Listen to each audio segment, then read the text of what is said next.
Hello, my name is Nick Reeves, and I'm a biology teacher at Mount San Jacinto College. I often go to the Temecula Public Library to participate in their Teen Tech Week, and I always enjoy bringing experiments in biology to do with the teens during that week.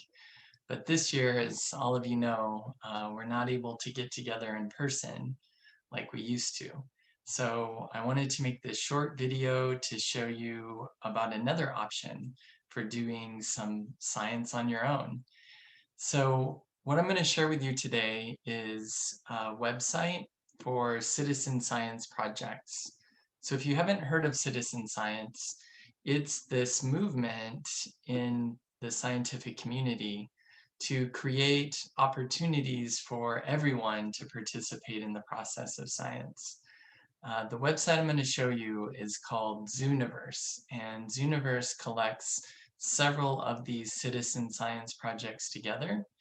As you'll see, no matter what you're interested in, you'll probably be able to find something on the website that's engaging and interesting and worth your time. This is the website for Zooniverse. It's zooniverse.org. And on this website, you can see there's all these different projects, citizen science projects you can participate in.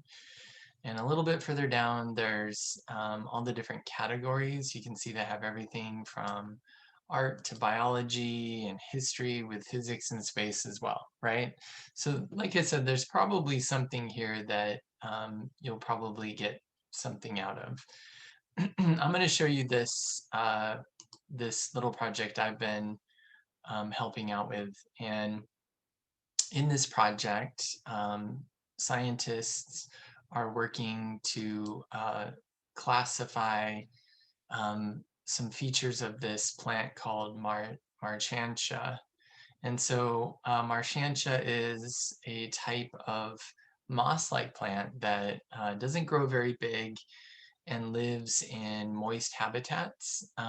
What's kind of neat about it though is it makes these little cups where it reproduces asexually, and so it can actually grow very quickly.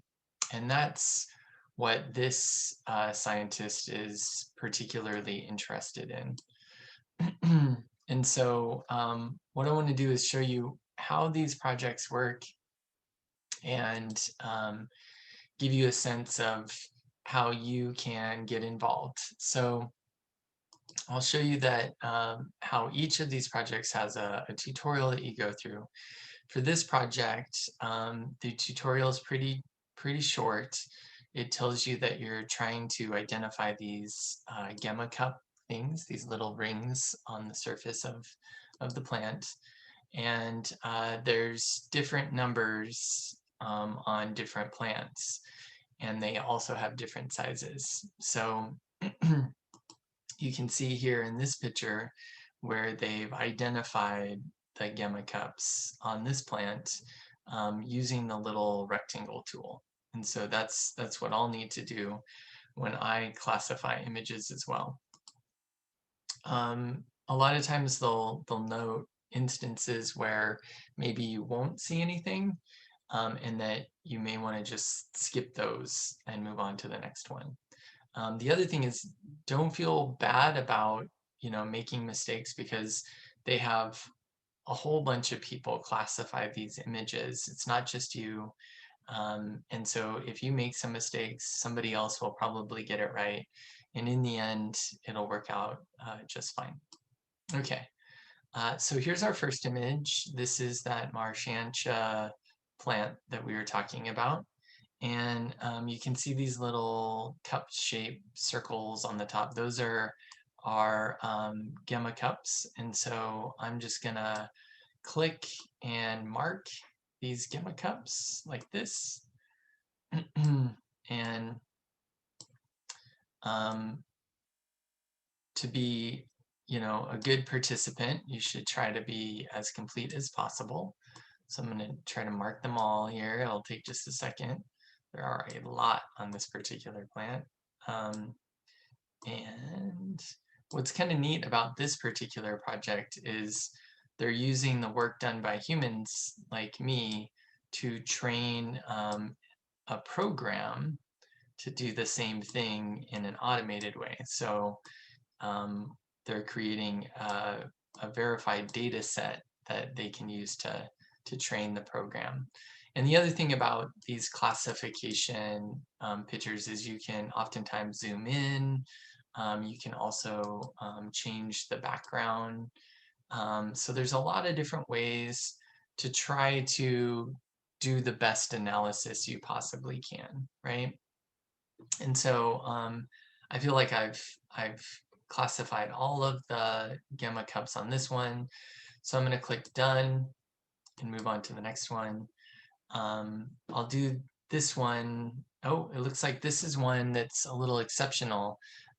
This one may not have any of those gamma cups that I was talking about and that we were classifying. Yeah, I zoomed in and I don't see any. So I'm just going to click done on that one. On this one, this will be my last example. I just want to show you that in addition to classifying these pictures, you can also keep track of your work. So you can favorite pictures that you really like. You can also add them to your collections. Like I have this little collection here. And so in that way, you can actually keep track of your work, and you may be able to use your work for a school project, or for, you know, some community organization that you're doing work for. So there may be multiple ways you can use this, and it's really easy to save your work as you go. So here I'm just gonna mark these gamma cups, and then we'll look at some of the other features of this website and call it good for today.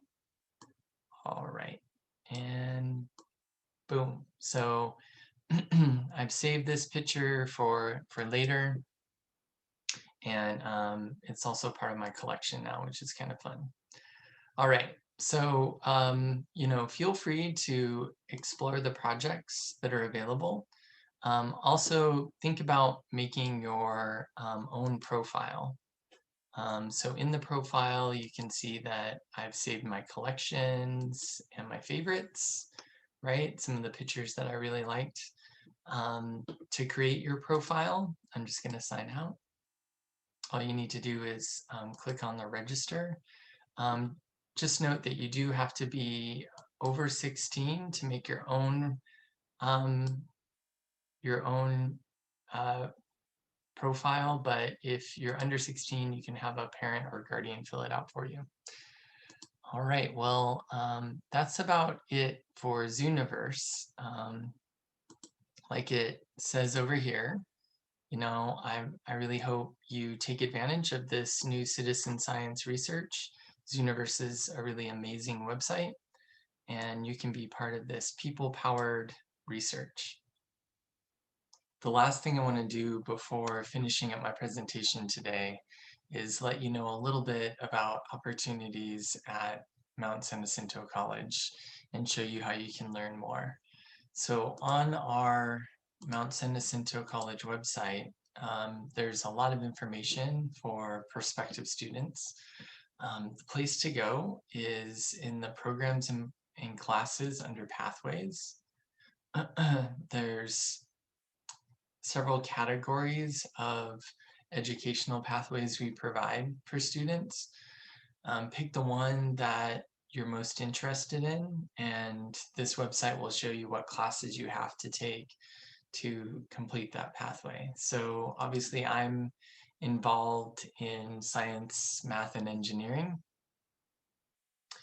and I'm in the biological sciences department. And in this department, we've created a short video where you can learn about our department and meet some of the faculty that teach biological sciences at MSJC. To learn about the classes you'll take as a biology major, you can go to our biology degree here. And then under the program map, you can see the classes you'll have to take if you're thinking about going to a CSU or a UC. Um, and this pathway of classes is something that you can complete in 2 years. And I just want to highlight the fact that, our students that graduate from MSJC go to some of the most competitive schools out there, and do just as well as students that started out at a UC or CSU school. Along the way, you'll get the opportunity to do rigorous lab work, and take a variety of courses that I'm sure you'll find very interesting. So I hope you consider MSJC as one of your options as you finish up your high school education. And please take the time to check out our website and learn more. All right, have a great day, and I hope to get to see you at the Temecula Public Library soon.